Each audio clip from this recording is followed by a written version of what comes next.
유튜브 상한론 강의 10편 병의 원인과 진짜 병을 찾는 과정인 집증과 진단 방법.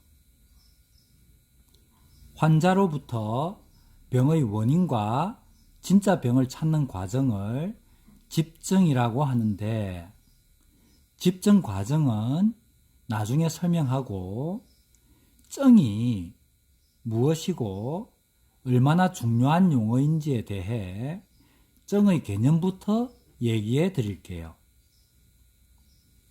한방에서는 증을 굉장히 중요시합니다.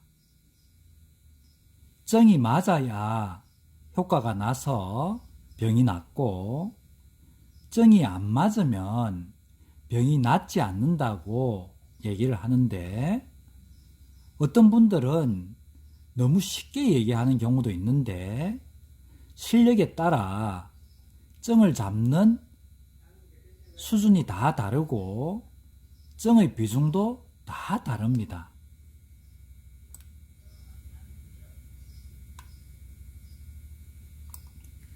증이란 증거증자인데요. 범인을 잡았을 때 증거가 없고 심증만 있어서는 구속시킬 수 없고 놔줘야 되듯이, 구속시키려면 꼼짝달싹할 수 없는 증거가 있어야 되는데, 병도 마찬가지로 정확한 증거를 잡아야 치료될 수 있습니다.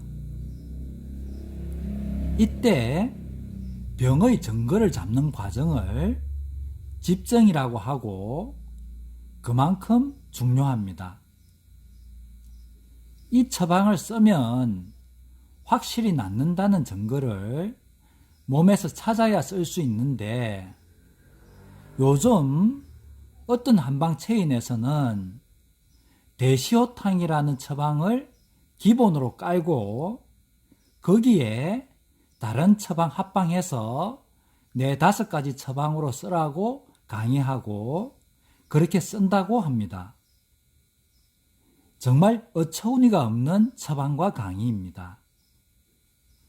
대시호탕을 쓰려면 몸에서 분명히 대시호탕을 쓸 수밖에 없는 증거를 찾아야 되는데, 그것도 안 찾아내고 공식같이 쓴다는 게 이해가 되지 않습니다.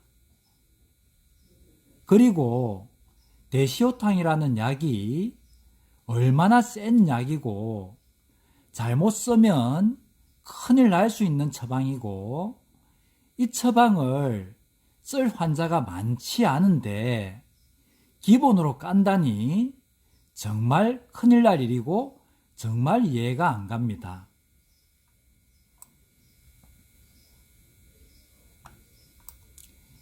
자기 몸이 아니라고 써봐서 안 되면 말고의 이런 무책임하게 약을 쓰는 것은 약사와 의사의 양심에 어긋나는 행위입니다. 그래서 환자들도 진짜를 알아볼 수 있는 눈을 가지라는 것이고요. 그래서 이렇게 유튜브 상한론 강의를 해드리니까 열심히 배워서 자기 몸을 망가뜨릴 수 있는 이런 가짜약에 속지 말라는 겁니다. 저는 증의 개념을 열쇠와 자물쇠로도 설명하는데요. 자물쇠에 열쇠가 들어간다고 다 열리는 것은 아니지요. 안에 굴곡이 다 맞아야 열리지 않습니까? 아예 안 맞으면은 들어가지도 않고 억지로 넣으려고 하면 망가져 버립니다. 우리 몸도 마찬가지입니다. 들어가서도 안에 굴곡이 다 맞아야 자물쇠가 열리듯이 약도 마찬가지입니다. 먹었을 때 처방이 병의 원인과 몸의 굴곡에 다 맞아야 효과가 나고 병이 풀리고 몸이 열린다는 것입니다. 이런 약이 바로 상한론 100% 맞는 처방이고, 그런 약을 만나면 자물쇠가 열리듯이 몸도 열려서 온몸에 있는 모든 병이 순서는 다르지만 다 낫게 되어 있다는 것입니다.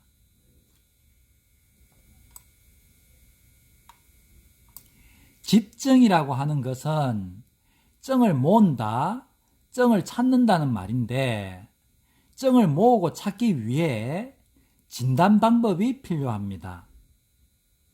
진단 방법에는 망진, 문진, 문진, 맥진, 복진, 설진 등이 있는데 망진은 환자의 외형을 보고 뚱뚱한지, 약한지, 근육질인지, 몸이 큰지, 작은지를 관찰하고 문진은 어디가 안 좋으세요? 제일 안 좋고 제일 불편한 것부터 상세하게 얘기해 보세요 하고 묻는 것을 물을 문진이라고 하고 문진은 환자가 어디가 제일 안 좋고 이것 때문에 죽겠습니다 하고 상세하게 얘기하는 것을 듣는 덜을 문으로 문진이라고 하고요.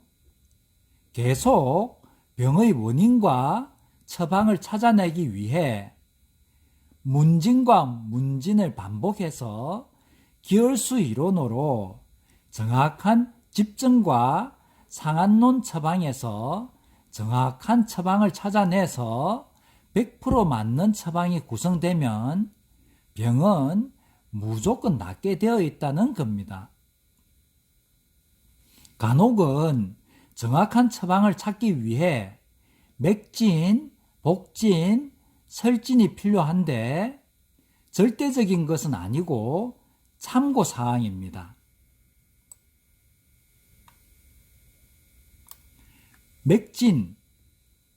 맥진은 특히 우리나라 사람들은 맥만 짚어서는 정확한 처방을 찾아낼 수 없고 그런 한약으로는 먹어도 하나도 안 낫는데도 맥 짚는 거에 대해 목숨을 거는 사람들이 많은데요.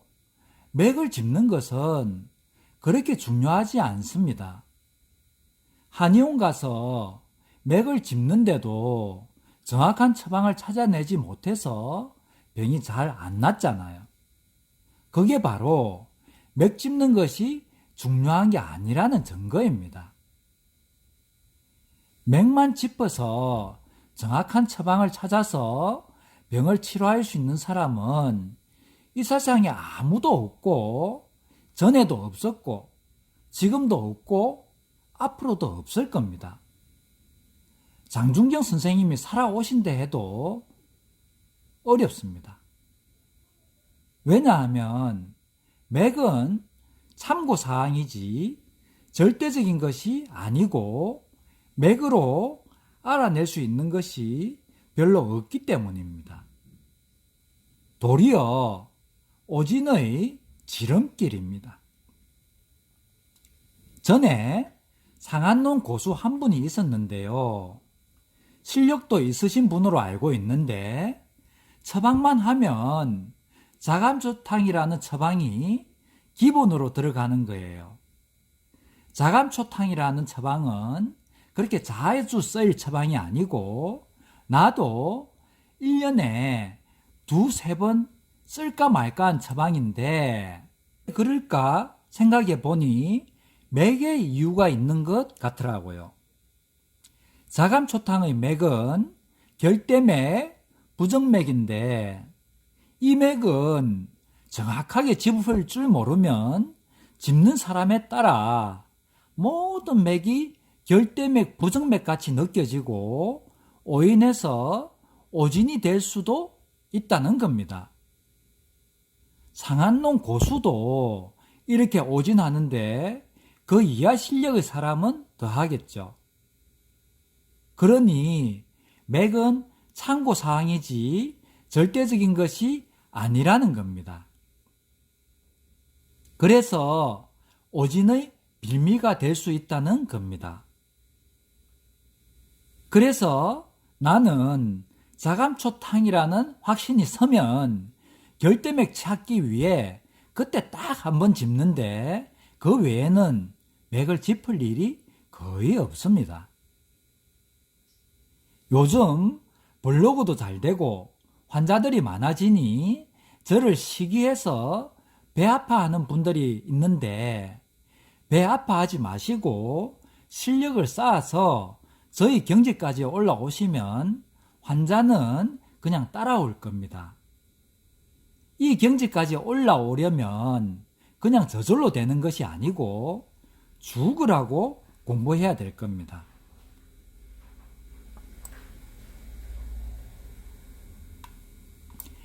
맥을 짚는 것보다 더 중요한 것은 원인을 찾아내고 정확한 처방을 찾기 위해 정확한 질문을 할 줄 알아야 되는데 정확한 질문을 하려면 처방 하나하나에 대해 정확하고 깊이 있게 알아야 되고 처방을 구성하고 있는 약재 하나하나의 효능에 대해 두리뭉실하게가 아니고 정확한 효능을 알아야 되는데 현재 동의보감으로 한약을 하고 있는 사람들은 아주 두리뭉실하게 알고 있고 처방의 효능을 약재의 효능으로 잘못 알고 있어서 그 처방을 꼭 써야 되는 증거를 모르기 때문에 대충 어느 병에 쓴다 하더라 정도로 처방을 쓰니 맞지 않아서 처방에 자신감이 떨어져서 실력이 늘지 않고 정확한 질문을 할 수 없다는 겁니다.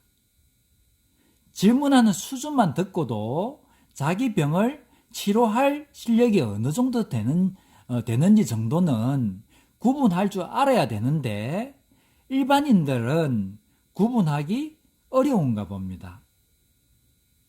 그러니 고주파로 위담을 녹여낸다고 사람들을 모아놓고 임상실험을 하면서 입원해 있는 200~300명이 밤새 고통으로 아우성 치는데도 잘못된 치료라고 알아차리지 못하고 계속 하고 있는 겁니다.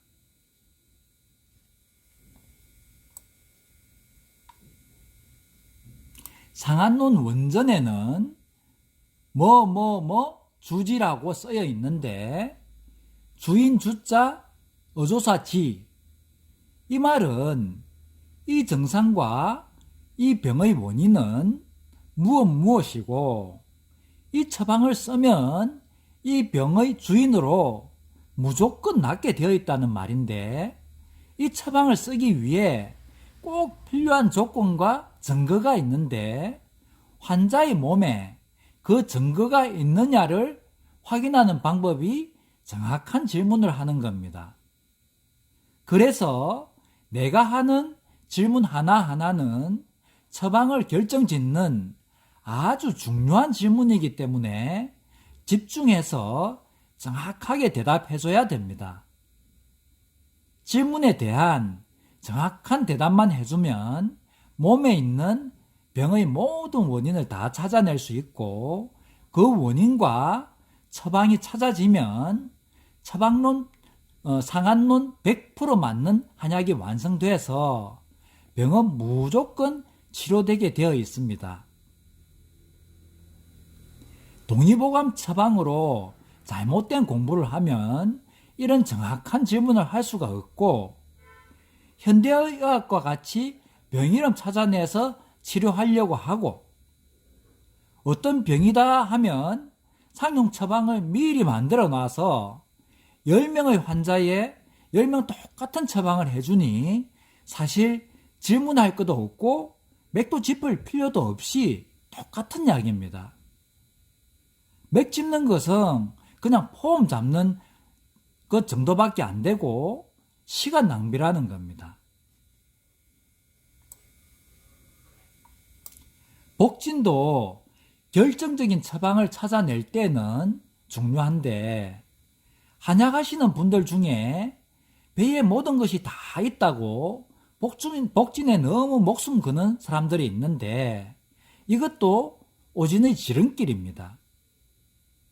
이것도 이 처방이 확실하다는 생각이 들면 증거를 확인하기 위한 하나의 수단이라서 복진을 꼭 해야 하는 처방일 때만 하면 됩니다. 복진으로 다 알아낼 수 있는 게 아니라는 겁니다. 설진. 설진은 혓바닥을 관찰하는 것인데 가슴, 흉이나 배, 복에 열이 있는 경우에 혓바닥에 백태와 황태가 생기는데 이것도 참고사항입니다. 가슴이나 배에 열의 병이 있겠구나 짐작할 수 있고 이제부터 정확한 처방을 찾기 위해 정확한 질문을 해야 됩니다. 제일 중요한 것은 수준이 있는 정확한 질문이라는 겁니다.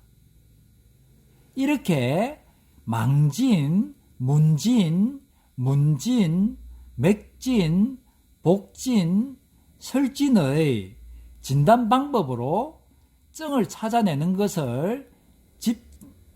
집증을 할 때 꼭 찾아내야 될 것이 있는데 첫 번째, 음양허실 중 어느 체질인지. 두 번째, 병이 기증, 기병이냐, 혈증, 혈병이냐, 수증, 수증이냐, 수병이냐를 구분해야 되고, 세 번째, 어느 부위에 병이 되어 있느냐를 구분해야 완벽한 집증이 되고 100% 맞는 처방이 나와서 병을 근본적으로 치료할 수 있습니다. 첫 번째, 음양허실 중 어떤 체질인지를 찾는 것은 유튜브 상한농 강의 4편 체질은 음양허실만 구분하면 되고 체질을 아는 것은 기본이고 치료의 시작이다를 보시면 되니까 꼭 다시 보시고 그래도 간략하게 설명하면 이 환자가 키가 몇인지 몸무게가 몇인지 체격이 큰지 작은지 추위를 타는지 안 타는지 갈증이 있는지 없는지 있으면 시원한 물이 좋은지 따뜻한 물이 좋은지 대변이 단단한지 무른지 보통인지에 따라 음양허실이 기본적으로 나오고 두 번째 환자의 어디가 제일 안 좋은지에 대한 주호소를 듣고 병이 기증, 혈증, 수증 중 어디에 해당되는지 알아차리고 정확한 질문을 하면서 100% 맞는 처방을 찾아 들어가야 되는데 기증, 혈증, 수증에 대해서는 설명하는데 시간이 많이 걸리고 중요하기 때문에 다음 강의에 올려드리겠습니다. 다음 강의에는 집증 중 제일 중요한 병이 기증이냐, 혈증이냐, 수증이냐, 또는 기병이냐, 혈병이냐, 술병이냐를 구분하는 방법에 대해 강의해 드릴게요. 저희 강의가 유익하고 도움이 됐다면 구독과 좋아요 눌러주시고 알람도 해놓으면 좋을 겁니다. 강의 노트는 블로그에 올려놓을 테니 인터넷에 한약 조제 남강약국 치시고 들어와서 보시면 됩니다. 끝까지 시청해 주셔서 감사합니다.